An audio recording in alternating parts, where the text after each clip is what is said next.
Welcome, everybody. We hope you all enjoyed the session. I am Morhan from the Lavender System, and we are here with Dave and inner villagers for the session, a discussion about plurality and experimental processing. Almost there. So yeah, so thank you, and thank yous, and thank everybody. It is such a delight and privilege to be here.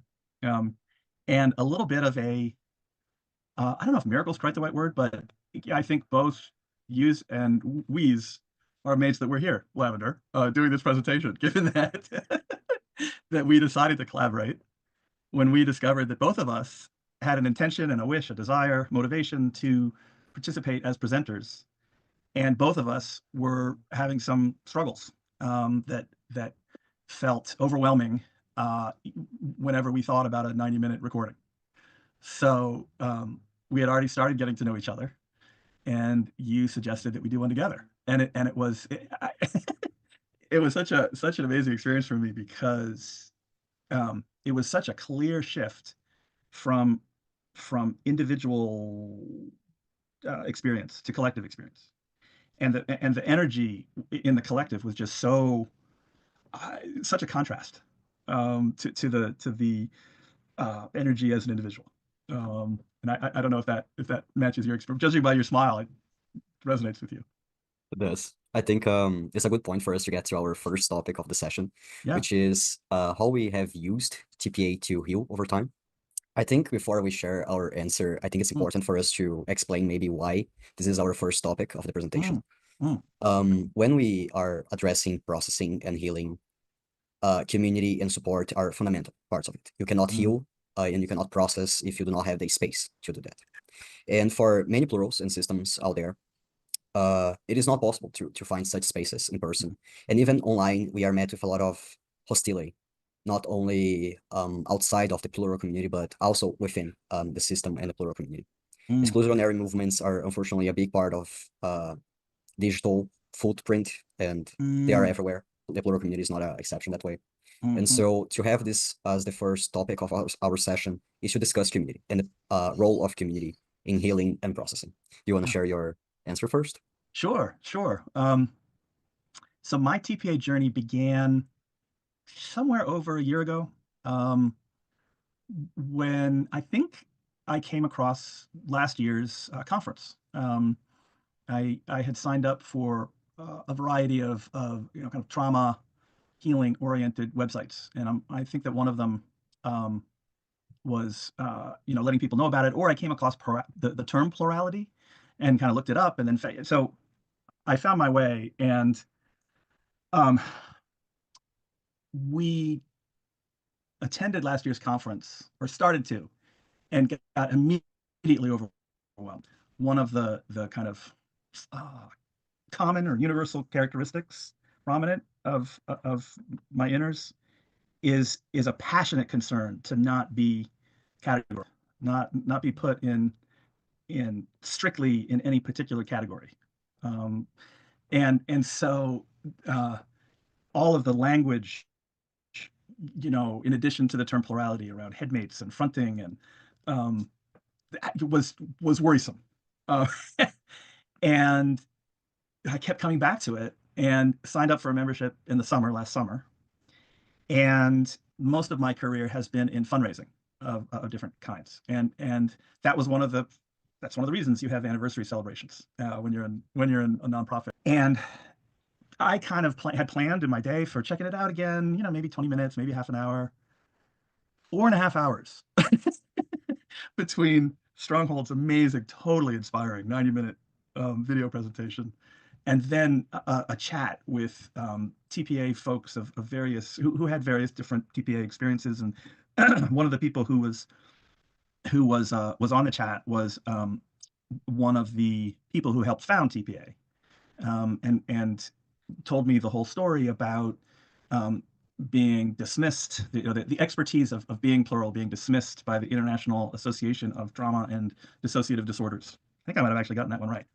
Uh, and like, okay, that's ridiculous. So we'll just do our own thing, and let's have a conference. And then, well, okay, that was awesome. Let's form a nonprofit, and here we are. And then so after that, I really started to feel safe and comfortable and just moved by this space that was on a platform that I had, platform meaning the internet, that I had basically decided wasn't going to work for me.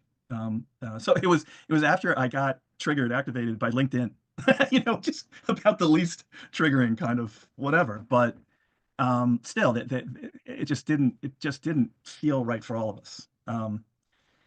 And the kindness and the curiosity and the thoughtfulness and the kind of intentional curation and education, has just it's really had a huge impact on me. And Beautiful. that's where our answer comes from. Back in 2022, which is 3 years ago, we found out we were plural. And we were actually pretty lucky because um, through the moment we found out, we were presented with resources from Power to the Plurals, which is the TPA website for resources, and we met the TPA community. And we think that was the base from Mm, what everything came.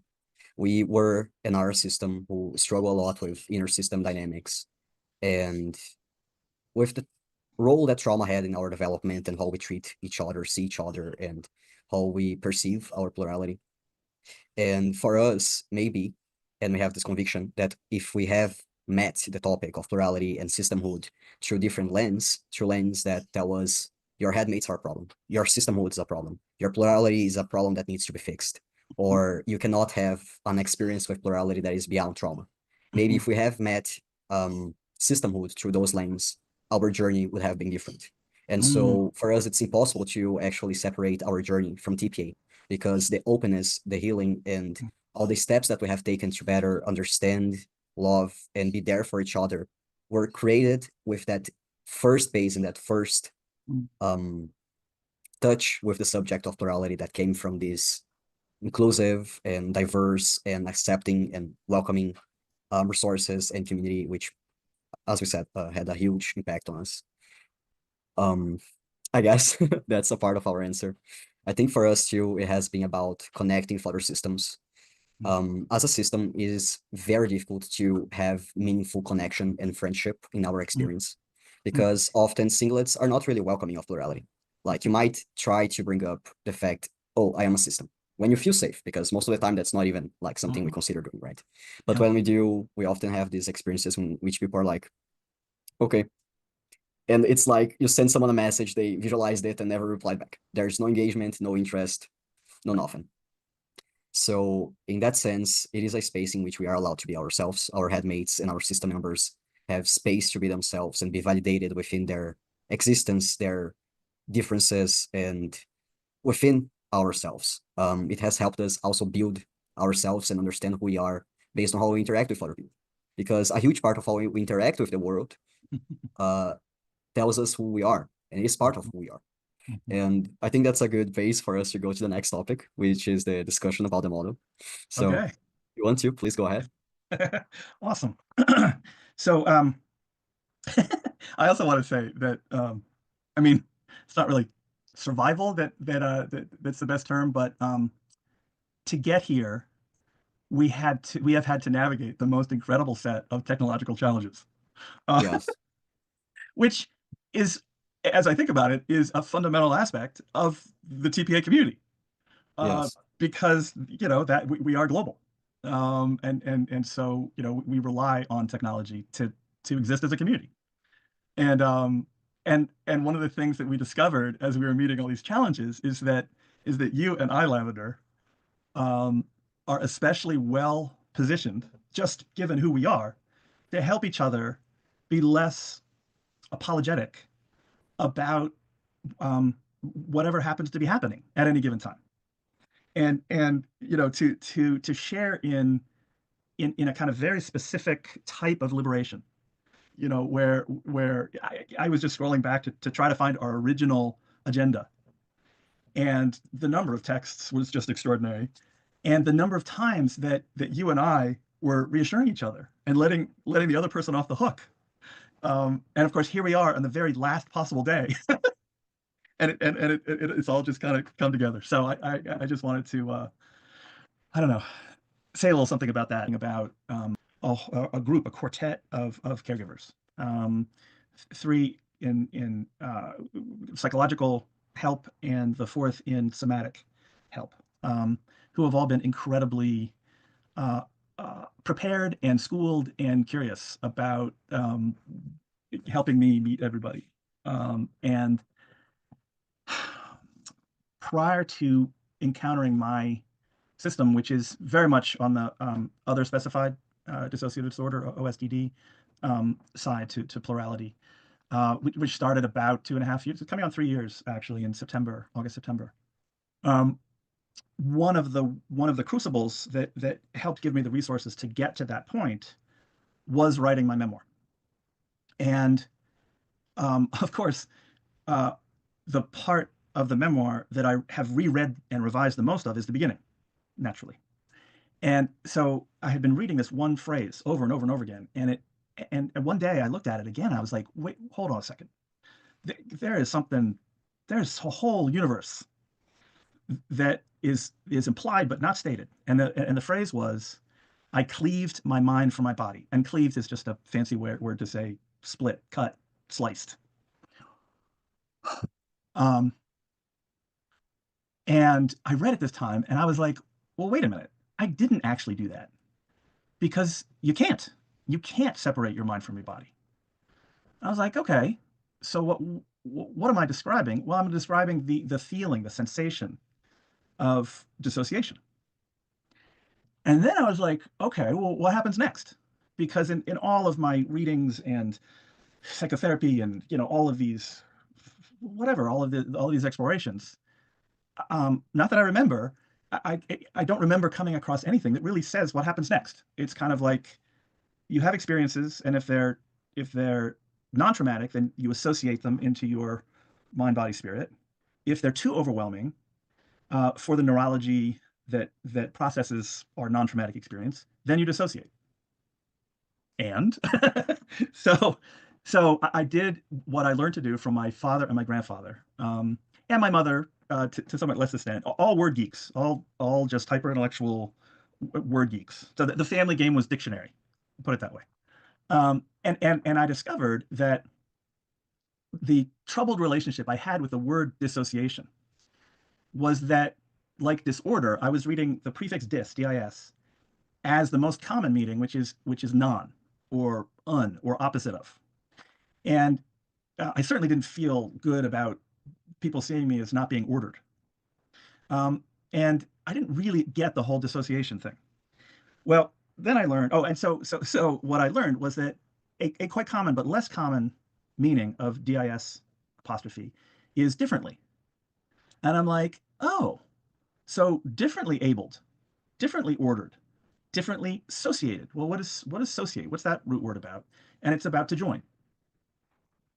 And so I'm like, differently joined. And previously, Liz, my psychiatrist, had shared with me one of her friend and colleagues' theories about how in order to dissociate, we have to find different places of our neurology to process, store, be with the traumatic experiences that we're not yet ready to experience in our non-traumatic being. And this was the start, or accompanied by this dawning awareness that for me, my headmates, my individual villagers, were located in particular parts of my body. And so I started like playing around with words. And as you'll see in the diagram that we're about to share with you, some of the words, like the next one, I'm going to keep you in suspense for a minute, are new, at least as far as I know. Some of the words are not, but reframed, like disassociation. So it's not about not joining. It's not about like somehow the experiences disappear from your life. It's that they have joined your body, mind, spirit differently. So here's the diagram, and you can see at first glance that a lot's going on here. Before I start walking you through it, I want to say a little bit about my background and training and experience in mental health. I have a master's of social work, had at one point Academy of Certified Social Workers credential. I think that's lapsed. I have a PhD in social welfare with more of a research and policy orientation as opposed to a clinical orientation. I also have a master's in education, Master of Science in Education with a focus on social studies, which does have some clinical aspects as well, along with my first career in teaching and my second career in nonprofit leadership.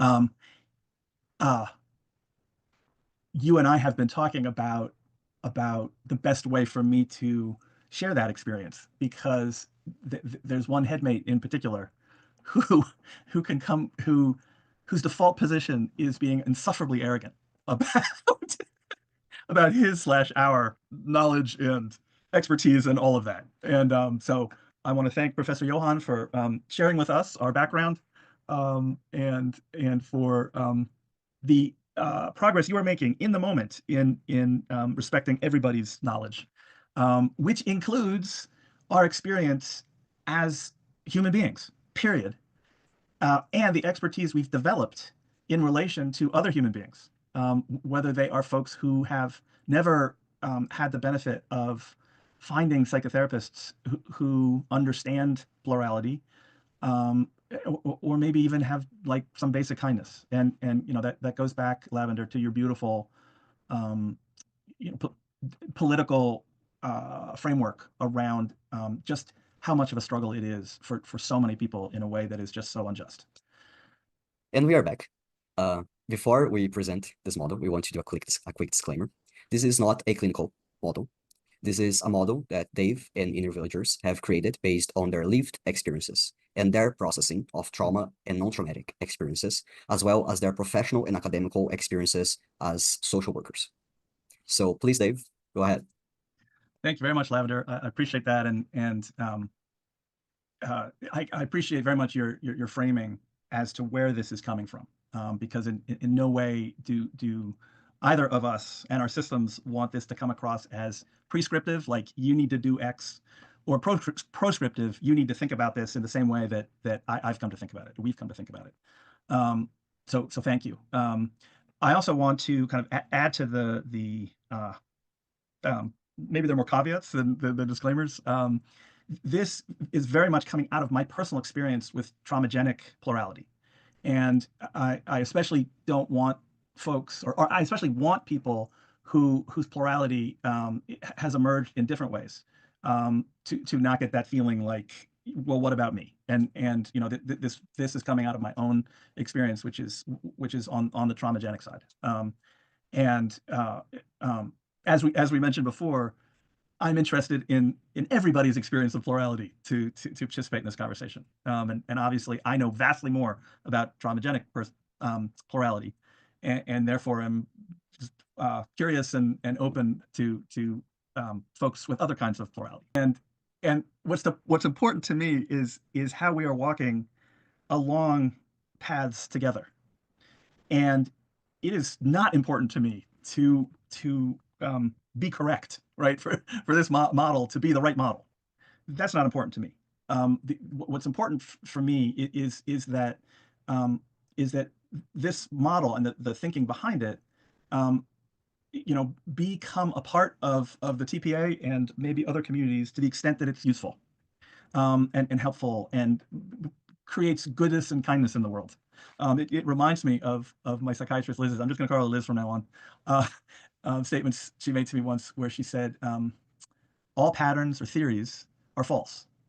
Some are useful. And so I do not believe, in fact, I strictly don't believe that this model applies perfectly for everybody. I am hopeful that it has some usefulness, and I am curious to find out the extent to which you find it useful and find it useful, and the extent to which it evokes your own thinking or connects with your own thinking, so that we're in conversation. That makes sense. So to clarify to the audience, we are not in any sort of way, shape, or form saying that this is your experience, that this will be your experience, or that this should be your experience. or how this is how you should process trauma or non-traumatic experiences. This is simply a model that Dave and inner villagers have put together based on their background and their academic experiences and professional experiences as social workers. And we as a community, we lack, not just as a community, as a society, we lack that knowledge from how to go to point A to B. We Mm. lack this discussion of, okay, I was traumatized. What comes next? We have many sorts of different therapies like EMDR that help people process traumatic experiences or overwhelming experiences through their bodies. And this model is something that is along those lines. It's trying to understand what happens to those experiences, to explain how we integrate, we're going to explain that term later, Yeah. a traumatic experience to our conscious mind, to the Yeah. part of our brain and our nervous system in which Mm. can process that experience consciously. So again, this is not a, you must do this. That's so beautifully said. And in fact, um, seeing it in black and white print, um, uh, you know, just over the last week, has really hit me in a different kind of way. As I have had this privilege, as I am having this privilege to be collaborating on this thinking, not just with my team Dave, but with a widening circle of friends, and now especially in the here and now, the TPA community. So that said, I want to take a little minute to walk you through this. So you can see that it's called traumatic and non-traumatic processing model. And what kind of processing am I talking about? I'm talking about fundamentally neurological processing of experience, with the understanding that we're talking about one aspect of mind, body, spirit, kind of more on the mind side, but neurology definitely brings in the body. And the basic orientation is that on the left, and it's labeled across the top just under arrows, under the total title, says non-traumatic experiences, memories, and emotions. Thank you. So that side is the non-traumatic. And it's funny, I just heard the word normal in my head, because that's what we're trained to think of. We're trained to think of non-traumatic processing as normal, which is absurd, because trauma is a part of life. It just is. Like, if to live is to suffer. So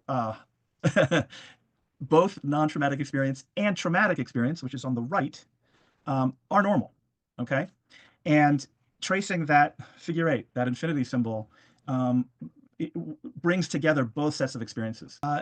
The figure eight image here, which also is a infinity symbol, and Lavender is tracing that infinity figure eight on its side in the way that they just did, which shows how both sides of how we process, and when we say process, we're really focusing on neurological processing of experience, which is kind of the mind and the body side, and then spirit is implicit through all of this.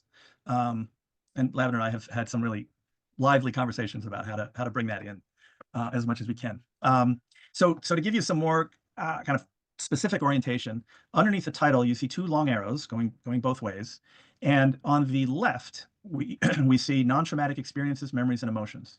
So the left part of the two cycles is focusing on that, on the non-traumatic experiences. The right focuses on the traumatic experiences. Let's start in the middle, in the intersection, okay? Because this is where there's actually pretty wide agreement and quite a bit of literature and writing knowledge about this intersection, where our mind, body, and spirit are in a constant decision-making process at all levels of consciousness and throughout our entire bodies and lives, about what experiences we're having are non-traumatic and that we can associate smoothly into our being, and what experiences are traumatic, that and overwhelming, so much that we can't process them smoothly on the non-traumatic side of things. And so it's an intersection, right? Association leads up to inception. We'll talk about that later. Dissociation, which we know I'm defining as joining differently, leads up to the next term at the top, which is somatossociation. So somatossociation, joining to the body, is represents the inevitability of these experiences and the emotions and the memories that make them up, they have to go somewhere. They don't just disappear, right? So what we do is we join them to the body in different places. Our body, mind, spirit is making a determination that the experience that we're having is not processable on the non-traumatic side. And so we have to use other parts of our body which are not meant, weren't designed to do traumatic processing. So that we would join non-traumatic experiences. And I can just say, for me, there's a discovery that my plural discovery, self-discovery, has resulted in finding out that different individuals in my system are located in different parts of my system, sometimes in systems of my system. Um, uh, and I'm not going to go through all names at this point. I see all you guys. I see some of you raising your hands. It's beautiful. Um, uh, I also want to acknowledge. I do want to introduce you to one headmate named Professor Johan.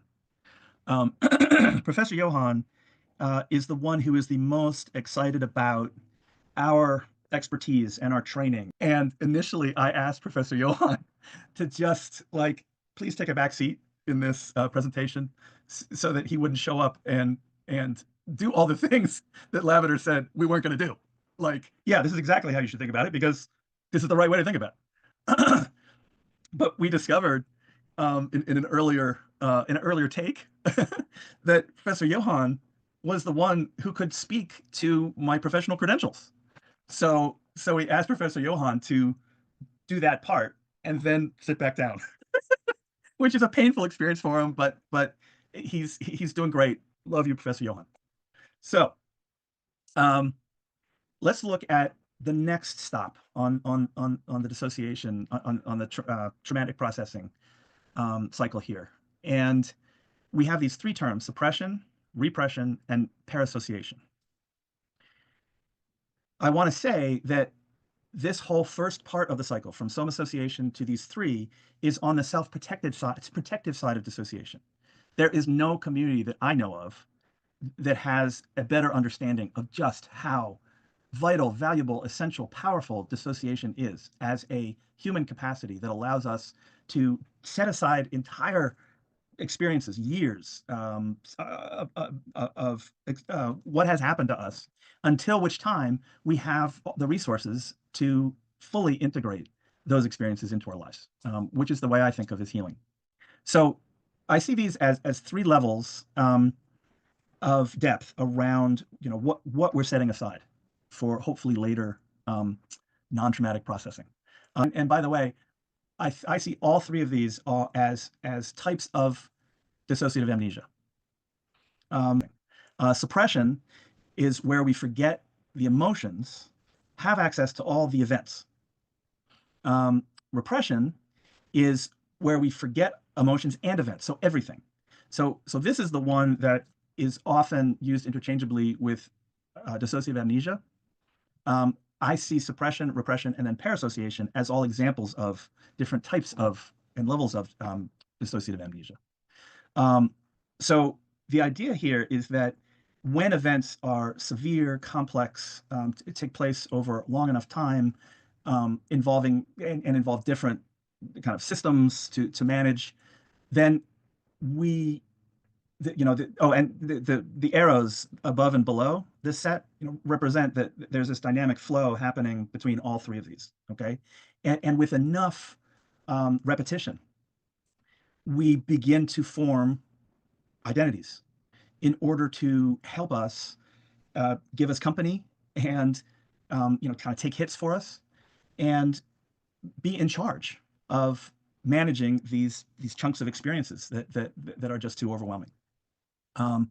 And so it's parassociation that describes that. And of all the different suffixes and root words and prefixes that I played around with, para was the most exciting to me because it has two meanings. One is besides, so Paralympics. It's the Olympics that's happening besides the Olympics, right? The other one is protector. So a parachute is a chute that protects the person who's using it. And to find something that combined the besides, which combined so nicely with joining differently, right? Joining besides, and with protection, and how much we think of our people as protectors, right? That was especially delightful for me. Okay, let's now look at the rest of the dissociation cycle here, which is the healing side. So resociation. So it's on the we're still on the right. There we go. Joining anew. So when we heal, we begin to find different ways to associate, to connect our experiences, than the ones that that help us begin to move out of dissociative amnesia, towards eventual integration. And so that's the kind of Before first. Yep. before we continue, Yeah. we just want to make a quick stop. Yeah. When Dave used the words integration in his Yeah. presentation, Yeah. he's not referring to Mm. uh, the integration, the meaning of a system becoming one single person. When he says integration, what he means is integrating an experience to the catalog of experiences we have throughout our life. So to integrate an experience is to make them part of our conscious mind. This is the meaning of the word integration in the sense. Please do not take it as integrating as a system. That's not what we mean. That's exactly right. And that, that impulse in the mental health community to erase these identities, these people, this incredibly important, vital, fascinating, creative, extraordinary superhero collection that has allowed us to literally live, and be whole, is deeply problematic. It could not be more problematic. Um, Thank you, Lavender, for differentiating and reframing. Um, so we're on the part of this journey which requires, um, being with people in intimate, deep ways that, are not afraid of being on this journey with us, and have some background and knowledge, that they can draw on to connect with these parts of ourselves, with all the parts of our systems. And that's what co-association describes. You know, it's joining together. So it's hard for me to imagine that you could do this really, as an individual living alone on a desert island. In fact, I wouldn't want you to try. So with enough resociation and co-association, and by the way, this is iterative, right? I mean, over on the traumatic processing, I have discovered that I have shared aspects of what happened to me when I was in my mid 20s. My body decided that there wasn't enough co-association, right? So I came into resociation in that I'm actually sharing this part of my experience. I get to co-association, and there just wasn't enough resources for me to continue, over onto the non-traumatic processing side. So what did I do? I I forgot that I had shared the memory that I didn't even know that I had access to until 4 years ago. It's not, diagram simplifies things, right? And consciousness and awareness is more like a cork that's bobbing up and down, across a surface, or at least one surface. And nothing about this should be seen as linear, right? So once you have enough co-association, which I did 4 years ago, which was why I started remembering the thing that I forgot that I started remembering when I was 20, right? Um, then I began the process of associating in a non-traumatic way my past trauma, and understanding the differentiation between the current moment and reminders in the current moment, which is not traumatic, right? Of the past trauma. And there's a particular term that we're going to look at in the next slide for that, which is called association. Reminders, associations.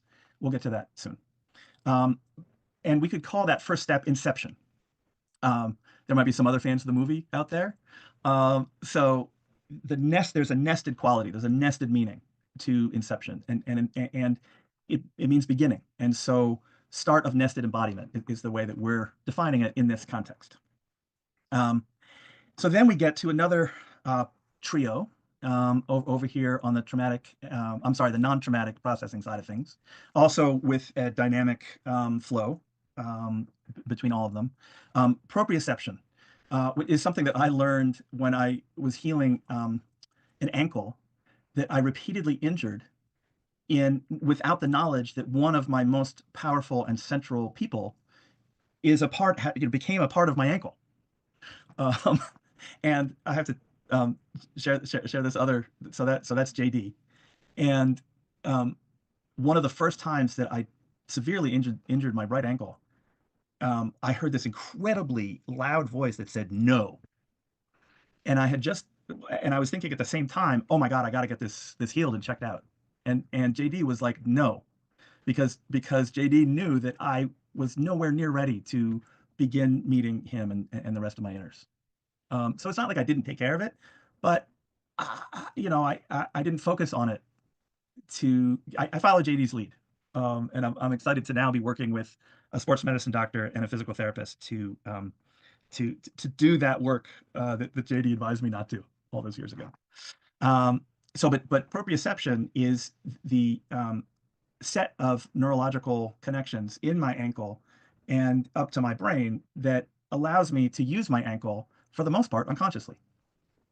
Interoception is awareness of my body signals, which is really important for us to be conscious of what is happening in our body when that kind of smooth unconscious operation is not good for us. So when it's slippery and we're not wearing the right shoes, we have to read our body's signals so we don't fall down and break a bone. All right. And then finally, conception is the conscious modeling of our world and subconscious exploration of our world. So that frames concepts both in terms of theories like this diagram and dreams, exploration of our world subconsciously. So that gets us down to what we mean in this model by integration. And we can think of it, I can think of it as integration of mind, body, and spirit, all operating with full appreciation of what our identities have done and continue to do for us. There's this annoying idea that since we're no longer being traumatized, we no longer need these identities, which to me it's like saying that we no longer need oxygen. I mean, the process of parassociation is so deep and so profound that we have adapted and changed our neurology, I think, down to the genetic or epigenetic level. And so in no way should anyone be thinking of erasure when we think of integration. In fact, we should be thinking of flow between our conscious mind, our subconscious mind, and our unconscious mind. So that we have dreams and we have daydreams and we have waking moments and we have experiences, and we hurt our ankle again, and we have the inner resources for me to connect with JD and check in. I'm like, are you doing okay? Like, I know this is especially hard for you, and what can we do to help you? And so embodying our ankle is going to make us, perhaps particularly attuned to healing that particular part of our body. So if I understood correctly, in this model, what happens is basically, let's say we are having an experience. Either it is non-traumatic or traumatic. We usually start at the same point in which our body, our mind, and our feelings or this ineffable essence in which in every single one of us that we don't really have a word for, but in this case you're using spirit, who we are as people. We have lined up mind, body, and spirit. Yeah. And when we have an experience which is traumatic, we dissociate. We restore that experience, those feelings, that pain, that hurt in another part of our body and our nervous system. Be that on our spine, for example, or when we get overwhelmed and we have meltdowns and we cry. That's a storage in our nervous system. And depending on which nervous system we are referring to, we can go through either suppression, repression, or parassociation, or the three of them, or all of them. And then we have the resociation, in which we start to join that experience in a different way throughout our body and our mind. And we finally co-associate. but co-association requires presence. Co-association requires socialization because Mm. from what I understood from this model, we can only learn to associate something differently once we experience that differently. So for example, when we were scheduling to record this session, I remember that there was a day that didn't work for us, and my first response was to apologize. And to be quite honest, I was freaking out. I had like a meltdown. I was crying because I felt like I was leaving you all down, letting you all down, and that's a big trigger for us. And when you responded with compassion and you said, it's okay, you don't have to apologize for that. That was co-association. And so that socialization part of the experience of re-experiencing something a different way in a different environment with different people, it is an essential part of moving on to associate and integrate that experience in a different way. And as you said, both these schemes, the sides of the cycle, they are interactive. They complement each other. And so it isn't really a linear process. You can co-associate and you can still go back to some association or suppression or repression, which is really common, especially for those who have disordered plurality. We can process our experience and still have people in our system who have those memories and emotions and feelings repressed or suppressed. And anyway, it is a continuous process that we can keep going through, even when we have already processed that. And all those ways of associating these experiences, they are all linked to our body. So we do a physical processing. So for us, it makes perfect sense on why when we are doing trauma work and we are doing therapy, we often feel more tired physically because our body is rejoining all those memories, all those experiences in that unconscious manner. And from that unconscious manner, it becomes an awareness, a consciousness about all those experiences. And I think that's one of the most difficult parts of the healing is when we become aware of the pain. Because at first it goes through our body, then it becomes part of our conscious mind, and then memories resurface, feelings resurface, and everything. And then we integrate that through sometimes crying or whatever it is. We flow between our mind and body and connect those experiences. Yeah. Right? Absolutely. Okay. Absolutely. Thank you. Beautifully said. Beautifully said. And I love that you found a way to illustrate co-association between the two of us. I mean, like to me, that is one of the most beautiful things I've ever experienced. So I appreciate you. And actually, that is the perfect segue to the next slide. So we can see that this is called the traumatic and non-traumatic association model. All right. And we're pretty familiar now that association, root word meaning to join. And the reason that I wanted to flesh this out separately is because I think it solves what to me is an annoying linguistic confusion. And that is that we use the term association in two really opposite ways. On the one hand, we use it in the way that we saw in the prior slide, where you come to this intersection between and you either associate experiences or you dissociate experiences. Okay. And then the other way that we use it is we talk all the time about associations with past trauma, which is kind of mixing up this initial distinction that we made between associations and dissociations. So in my mind, and for me, instead of saying associations with past trauma, let's say associations with past trauma, maybe. And so we can preserve association, which is essentially like a super joining, right? I mean, it means towards joining, right? And then association, which means joining, describes these describes the process of triggers and of these reminders, associations between the present moment and past trauma in a way that brings us back to the state we were in while we were being traumatized. And that is the thing that for me, has made relationships, friendships, marriage, kids, friends, coworkers, especially difficult. Is not being in the moment, able to differentiate between what's happening now as a reminder of what happened in the past. And so we can see I'm presenting those associations as this additional cycle that's happening in those smaller arrows in the middle of both sides of the processing. So if we look at the text on the side, we can see it says on the left side, yeah, keep actually, yeah, thank you, and then you know where to come back to. So uh, again, on the left, we're on the non-traumatic processing side. And non-traumatic experiences associate, remind us of past trauma. Okay, and then thank you. And if we jump over to the text on the trauma side, um, the sentence continues, and traumatic experiences reinforce self-protective dissociation. Right.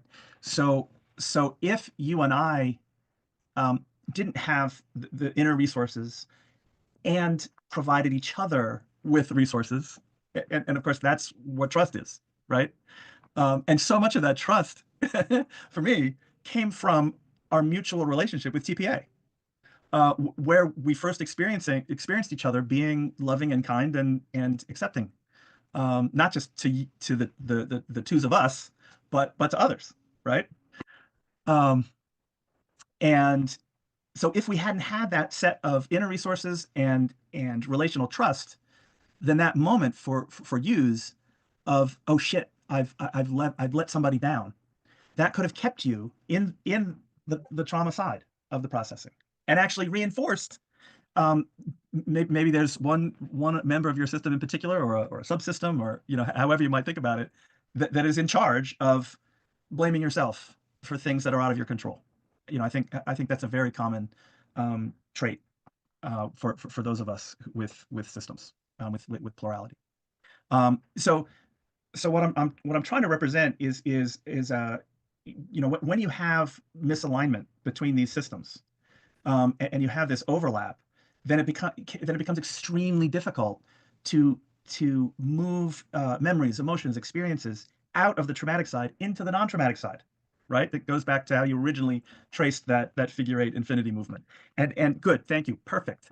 Um, and one way to think about that, like the laser is now where the co-association phase was in the previous slide, and you can see how close it is now because of the kind of misalignment, right? The overlap to the non-traumatic side, and how much then the traumatic reminder, the traumatic association, can reconnect with the present moment, or can connect with the present moment in such a way that actually reinforces the dissociative process, and has the potential, a greater potential, for you to conclude, Lavender, that you're a terrible person because you've let people down, and I mean use, right?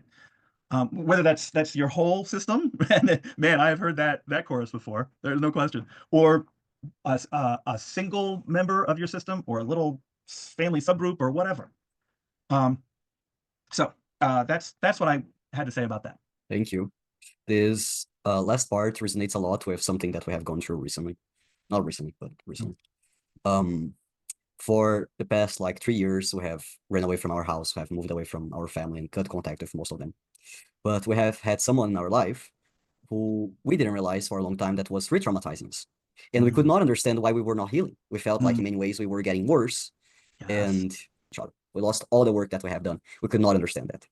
And it took us over 2 years, a year and a half, to realize why was that. And as soon as we cut this person off, we got better. And we were now able to heal and process things.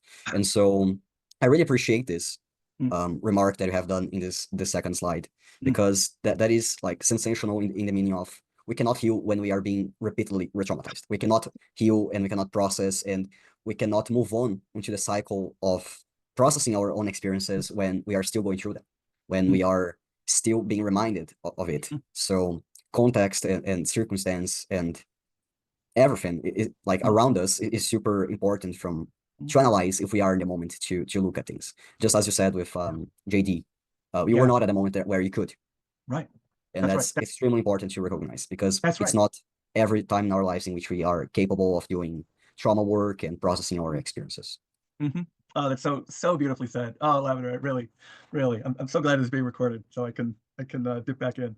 After discussing the model, our next topic is the meaning of plurality in forming relationships within and without, and making the most out of suffering or pain. What's your thoughts on that? Wow, there's a lot in that one. Um, Yes.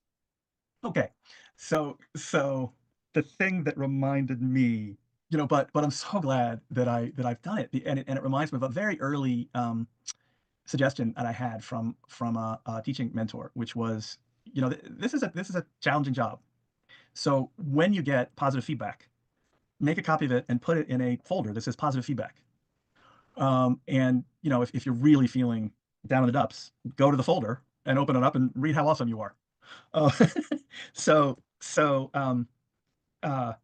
one of the things that does is gives me a stronger. It makes my relationship with the past more positive. Which I felt today as I opened the note to get prepared for this meeting, and I scrolled down. So I'm in the moment, right? But I'm looking at notes from the past, and the very first screenshot that I took was of a conversation between the two of us. All right, and so all of a sudden, I'm connecting a previous moment in our developing friendship as I'm preparing for this part of our collaborative adventure, which creates this virtuous cycle in our relationship and in my experience of time, which is infused with traumatic associations to such an extent that at one point I said, kind of as a joke or an aside, I said to Liz, "Yeah, living is a trigger for me." And she said, in the way that she does, I think you should take a minute to think about that. And for me, there was life and death involved in the trauma I experienced. And so it is literally true that living and breathing can associate in my mind, body, and spirit with that time of my life that it wasn't really clear which way I was going to go. So could I read something that you wrote to me that really means a lot to me? Okay. Let's see. Here we are. And then, oh, good. This even has an F-bomb, which I think we need. We are putting so much effort. This is you writing to me. We are putting so much effort in ourselves, and we are so fucking proud of ourselves for noticing we kept pushing, fighting, and not allowed others to dismiss or oppress us. We fought. We stood our ground. That is very meaningful and healing for us. We feel for the first time ever that we have each other's backs. I'm getting a chill. That last sentence just landed throughout me, everywhere in our village, in this extraordinary quantum house that we all built together and we live in, and we have group hugs in our living room. While Jenny brings us cookies that she's baked. Yeah, and seeing, and as a framework to help all of us be fully real with ourselves. So it's not just about the gratitude and the relief and the joy. It's also about anger and annoyance. Like, oh my God, like Professor Johan, like this is a new friendship. Like, settle down about like your theories and listen to this other person. Like the other day, somebody, I said, "Oh, do you know about X?" And this new friend at church said, "Yeah, I know about X." And then I told him about X. Pure Professor Johan. X. He put no value in the fact that this, newer friend of mine also knew about X. And so fortunately, they're such a great guy that they said, "Isn't it interesting that you asked me if I knew about X? I said yes, and then you told me about X." And I just laughed and introduced him to Professor Johan in a way that he wrote to me later, said felt very comforting. So yeah, so those are just some illustrations of how I'm discovering that embracing my plurality is helping me be in the present moment, in a much more full and generous way, because I am developing this full and generous set of relationships within myself, so that I can perceive it, and then I can take a stab with a new friend about saying I'm plural, or I can decide not to. And that decision feels less like I'm trapped, I'm in a box, and more like, oh, different people have different relationships with their parts, whether or not they think of themselves as plural or singular. So those are some of my thoughts. Thank you. So to reply to the question, which is really complex, I'm going to start by addressing the first part, which is the meaning of plurality in terms of being human. I'm being requested by my system to make it clear that, me included, most of us are non-humans, and we are very proud of that. But also, as physiologically living in a human body, we want to highlight the difference between plurality, systemhood, and plural experiences. When we refer to plural experiences, they are not exclusive to systems. They are not exclusive to plurals. Singlets can have plural experiences. And I do not mean that only as for people who have, for example, inner children. When you talk to people, singlets, many of them use the term inner child. So it's often that you see on social media people saying, oh, I broke a cup and I had to, I don't know, sit with myself to heal my inner child because no one welled at me for breaking a cup. We see that as a sort of plural experience in which people come to perhaps link times of their lives or development to certain feelings or certain memories. And we consider that to be a plural experience. There are also plural experiences in what comes down to religion. So in many non-Christian environments, even Christian environments, people do experience plurality as a part of their religion, or they have plural experiences as part of their religious process. And I think that's super important because plurality is part of humanity. It is undeniable. We can see that by the way that people relate not only to religions and to each other, but also on how often it is that who has really one sense of self. When you ask someone, who are you? Their answer is not a single sentence. No one is just one thing. And no one is the same in every circumstance, which is, I'm not saying everyone's a system. That's not what I mean. Not everyone's plural. But plurality is a fundamental part of being human and living, simply because humans are diverse. And this ability that we have to connect and feel and experience the world goes beyond our physical senses. It matters and it involves our psyche. When we are dealing with people, they seem to make it sound like humans are simple, and we are not. We can store memories differently. We can store feelings differently. We can store experiences differently. So for us, plurality is just part of being human. You cannot detach one thing from the other. You can see how many authors have written books in which they imagine their characters. And those were living individuals that had lores, that had story backgrounds, that had feelings, that have likes. And it's such a powerful idea for us to conceive that plurality as a way of experiencing the world and the connection to other people is simply part of being human. We believe that most people will have plural experiences in their lives, which doesn't mean that they are system or plural, but that plurality is common. The plural experience is common. And I will just like put this here. I want everyone in this audience to please think about movies and shows you have watched lately. How many shows and movies have you watched lately that have to deal with the duality of someone, the duality of feelings, the duality of experiences, the duality of wishes? I'm not going to name shows or movies here, but it's so often that we are like watching a show or a movie and we are like, okay, that character there is having a plural experience. They are experiencing something there. And on what we think about plurality in terms of relationships within and out, to put it in a single sentence before I add to this, is it makes things more complicated, which doesn't mean it is bad. We like to distinguish simple and complicated to bad and good because they are not the same thing. But forming relationships as plurals for us means that we first need to form a relationship with ourselves. Because the way we relate to ourselves and the way we relate to each other influences directly on the way that we interact with the world and the people around us.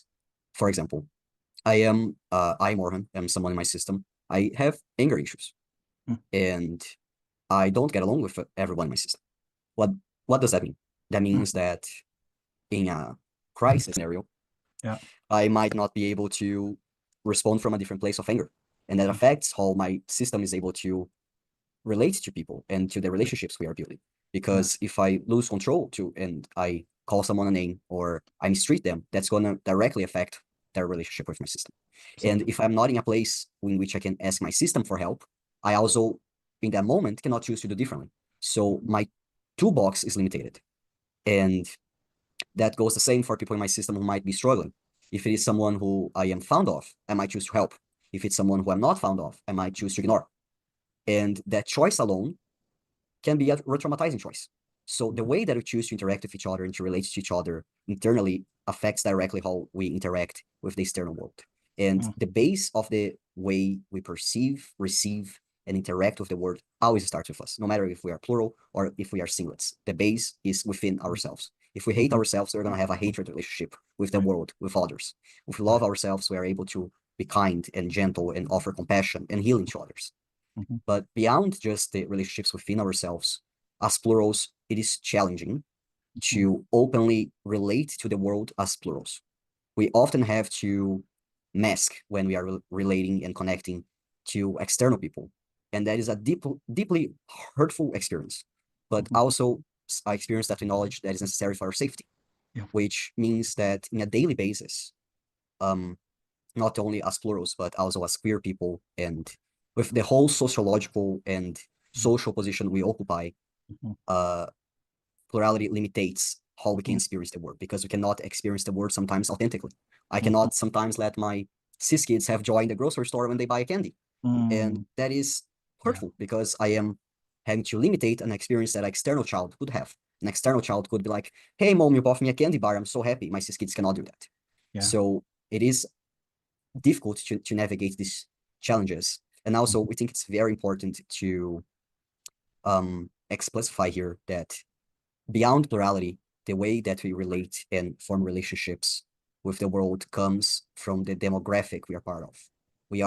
It is so much only beyond plural identity. It is a political stand to be out there and to exist. Everything that we do is political, and we don't think it's differently with forming relationships and plurality, because humans are deeply political beings. Everything we do is tied to social politics. And for example, us as a white system, we experience the world and our plurality differently than a POC system does.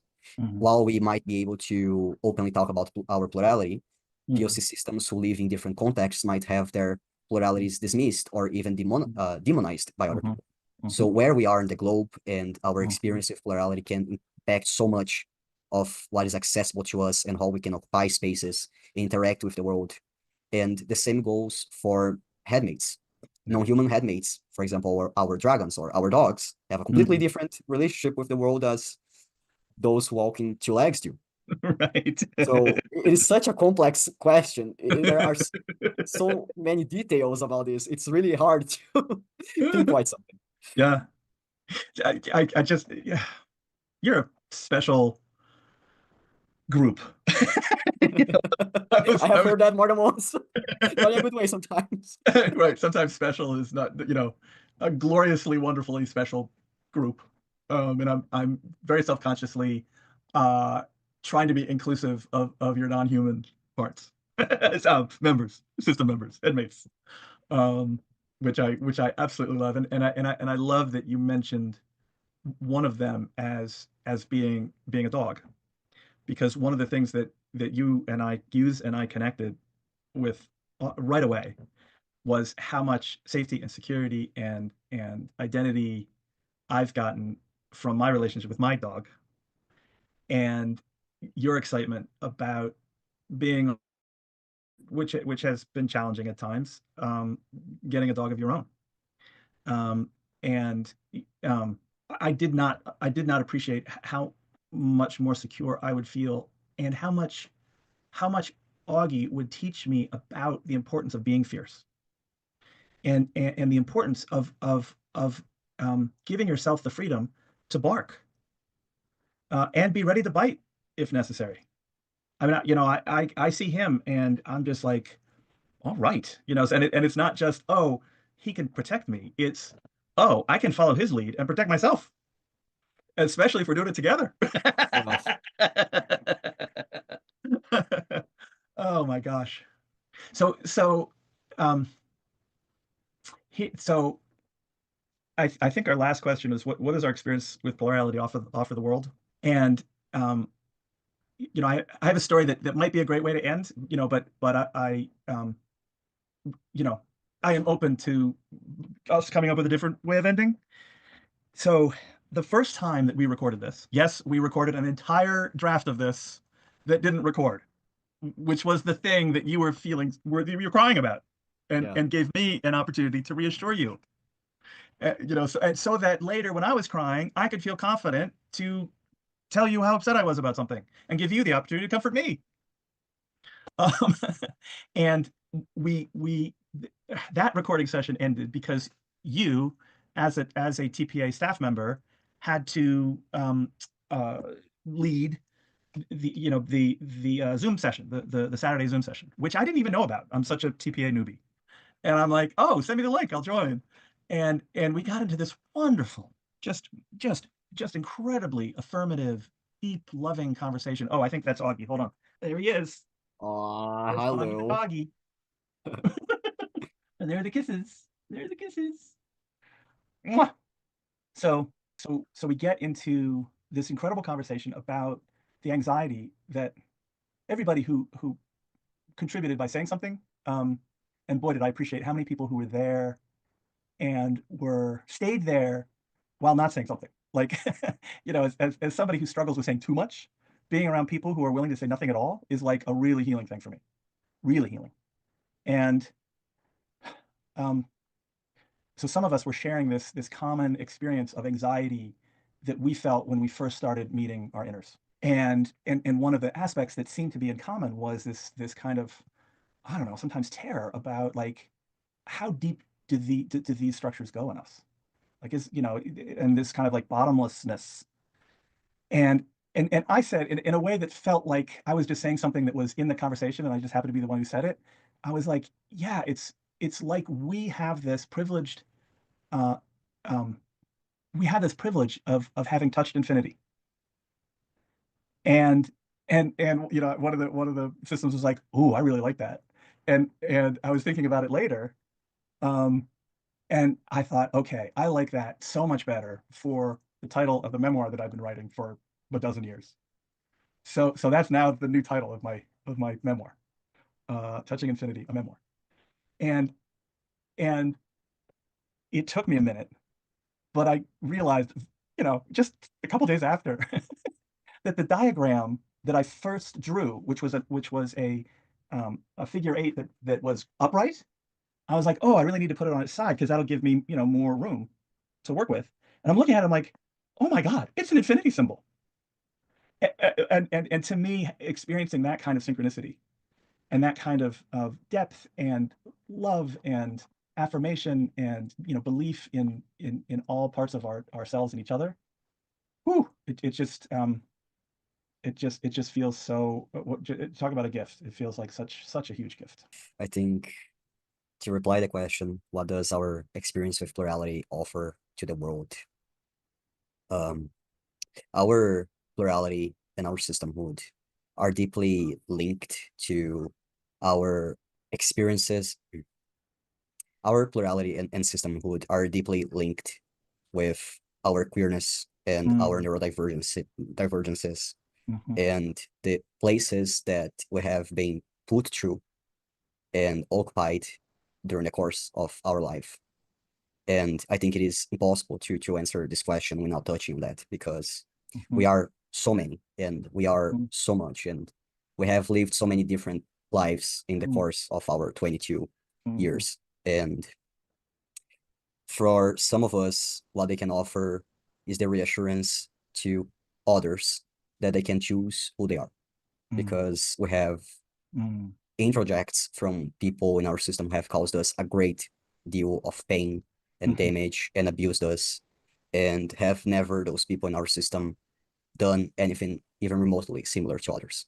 mm, We have people in our system who, through our plurality, gained confidence to be openly queer and themselves, knowing that there would be others within our system who would affirm them, who would love them. If no one else loved them, there were someone inside our system who would. And if someone would well at us or scream at us or throw something at us, there would be someone else ready to respond to it. For others in our system, it mm, became about belonging. Our plurality allowed us to have a sort of belonging to ourselves that was constantly refused to us as mm, people who come from minority groups mhm, and who have been oppressed through many different ways. Our plurality offered us ways of healing that goes beyond whatever a psychologist or a psychiatrist can do or say for us, because whatever their knowledge is, they have not been through the thick of what we have. We are the ones who know our pain, our struggles, and our experiences, and Right. we can offer each other things that no one else can. Yeah. Our plurality has taught us that we can heal. Yeah. And I think that overall, what our plurality can offer to the world is hope and Mm, connection. there it is. I don't think It there is.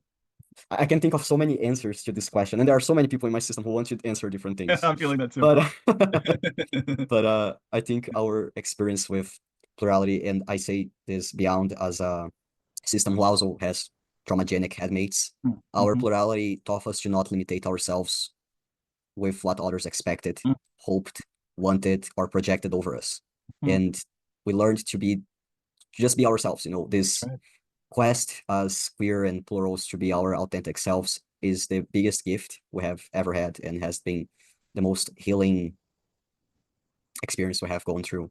I Mm, also think that what our experience with plurality has to offer to the world is the knowledge and the insight that vulnerability is the beginning of connection. It's mm, the beginning of belonging, and mm, it's to be plural and to be openly plural. I mean, is to be vulnerable. And mm, it's only through this vulnerability that is not just exclusive to plurality, mm, but goes within our experience with it, that we can learn to better connect and learn and have compassion for each other. mm. I think plurality, it's just so much. Yeah. It's really hard to like find a single answer for this. Yeah, But I no, think no, I feel that. I wanted to share something. Um, so somebody I'm very close to said the hardest thing for people who think themselves straight when talking to somebody who's queer is that they have to ask themselves, "Am I really straight?" And that was a really important step in my journey to discover my queerness um, as a bi person, um, which was an identity that was buried in this layer two of memories and experiences that I only began co-associating, resociating, co-associating all the way to integration and flow, 4 years ago. Um, and that person's courage in being themselves, no matter what, was so inspirational to me for both of those aspects of my identity and my journey, my inner life as well. So um, I what you're saying really deeply resonates with me. Us. my name is Amber. I actually want to share my answer for this. Um, One point of what I want to share about our plural experience and what it has to offer to the world is, for us, we have this conviction that each and every system member is a protector. Each Mm, and every single one of us protects each other. And mm, when you were exploring your model earlier, when beyond like traumagenic plurality, if we store memories and feelings and vulnerable uh, essence of ourselves on each other that allows us to be so much more. We mm, protect each other by existing, mm, by allowing mm, ourselves to experience joy and ourselves in different ways. We don't have to limitate ourselves. We protect ourselves by being there. We protect ourselves by being able to cultivate care and love and connection and communication with each other. And I think each and every single one of us is a protector because we have so many different strengths. My mm, strength is to mm, help my system eat when we are struggling to. mm. Marhan's strength is to tell someone to fuck off. I'm gonna punch you in the face if you fuck Fuck fuck with with me. us. Yeah. And that can be so many different things, all right? Protection can mean so Yeah. many different things. Yeah. And I think that something else that plurality as a concept has to offer to the world is, why are people so focused on destroying it? Why Mm, are there so many clinicians and therapists who see plurality as something that shouldn't exist or as a problem to be fixed? What extra tools does plurality question that we mm, have in our world, going in our mhm, sociological and economic system? Like, as a matter of fact, I believe that when we are talking about psychology and neurodivergence and clinical models in general, we are talking about things that move deeply society's structures and beliefs. mhm, For example, the whole defiant thing of being disabled. is that we do not have to match the whole idea that we have to be useful in order to be worth of existing. To be disabled challenges the perspective that we have that you need to be worth and valuable and useful in order to belong and to be worth of something. You have to be a commodity. Yes, you have to be a commodity. Yeah. In what ways does plurality break away from so many of all of these societal expectations? So we have a cultural aspect to our societies in which we are not often instigated to explore ourselves, to finding out who we are, what defines ourselves. And I think plurality has a lot to offer on question who you are. Am I right that the name is Amber? Amber? Yes. Yes. So nice to meet you, and I'm so happy that you shared. And I could not agree with you more.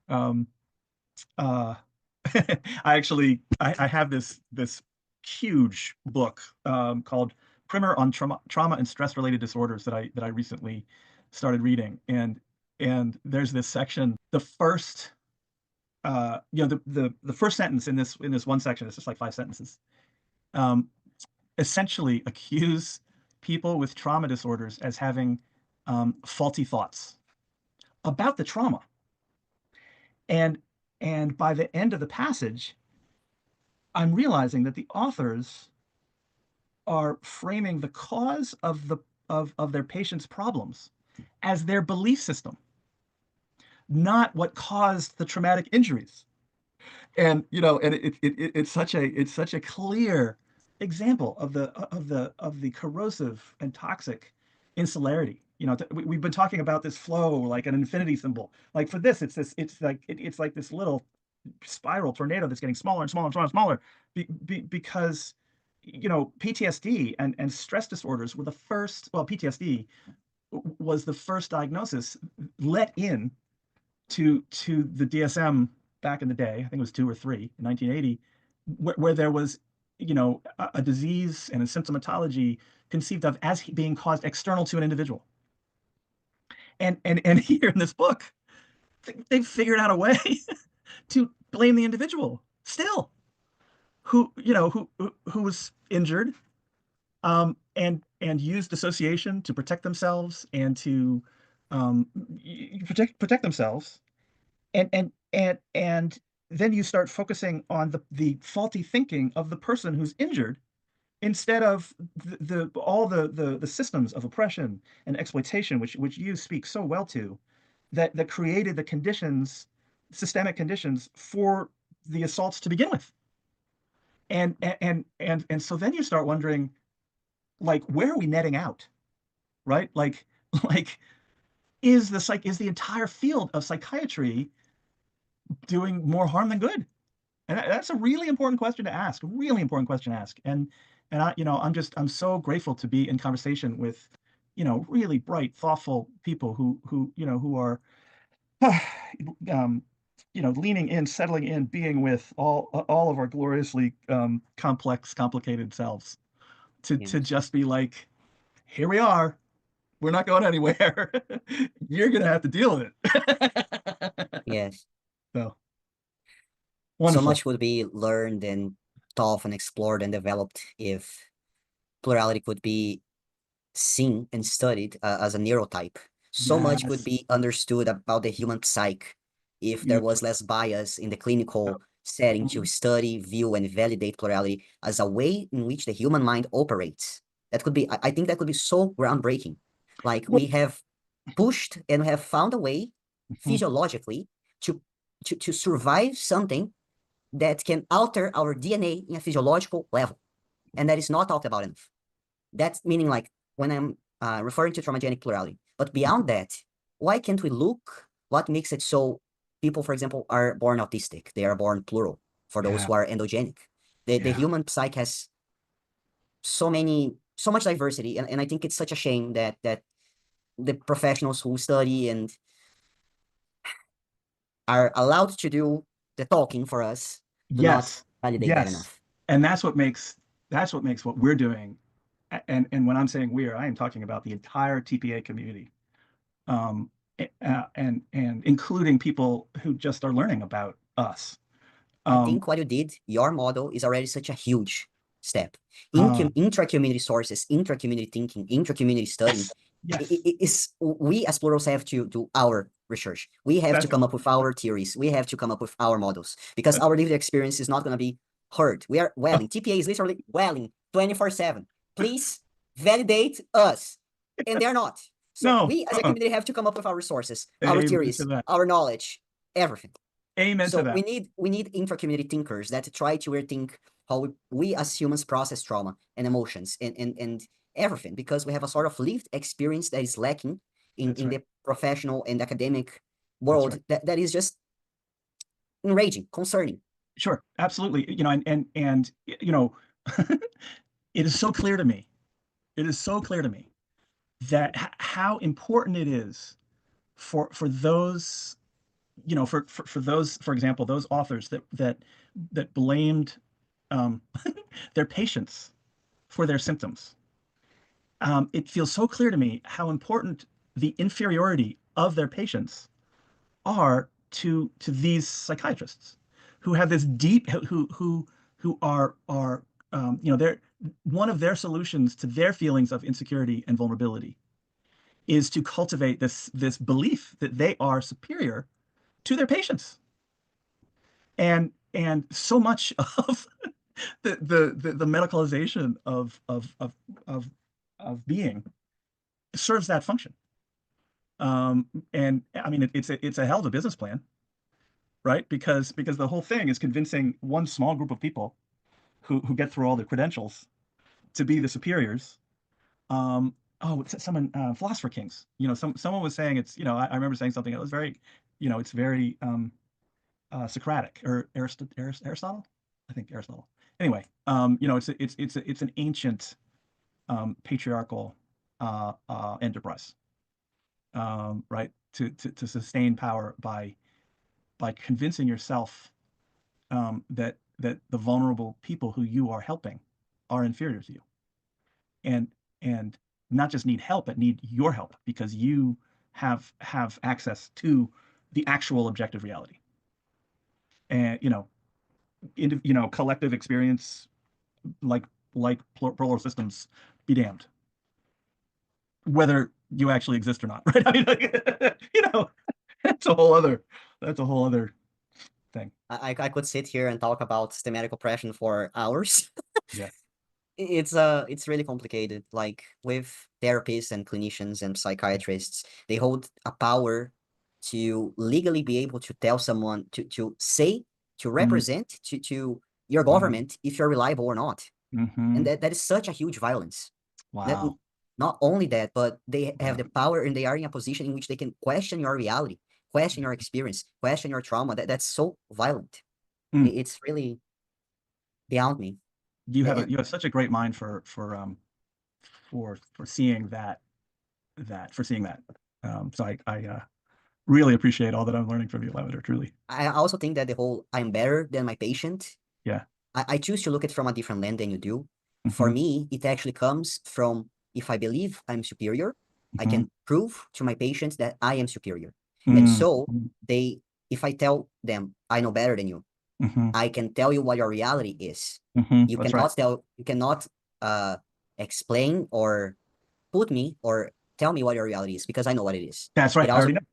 yeah, it gives them the power to say, oh, you're not suffering because of systematic oppression. You're suffering because you're weak. You're Yeah. suffering because you're making up things in your mind.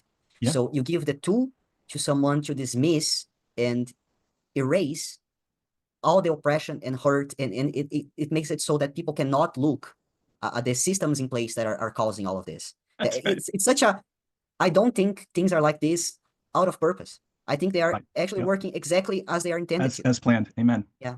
Amen. Yeah. The colonization is of individual and collective minds is real. I mean, there's no question.